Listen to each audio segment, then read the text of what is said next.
In this video, we'll be showing you how to print a document from your iPhone. Once you have the document pulled up that you would like to print, the first thing you need to do is press the Share button. Upon selecting this button, a menu will pop up. From here, you're going to want to locate the Print option. Select Print, and then it will pull up the printer page, which gives you a whole bunch of different options and selections you can choose from. On the top, you can go and select the printer you'd like to print from.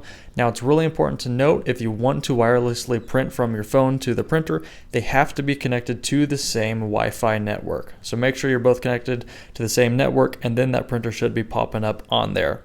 Okay, after that, we have a bunch of different options. These might change depending on your printer's capabilities, but once everything looks good, then you can go ahead and select the Print button.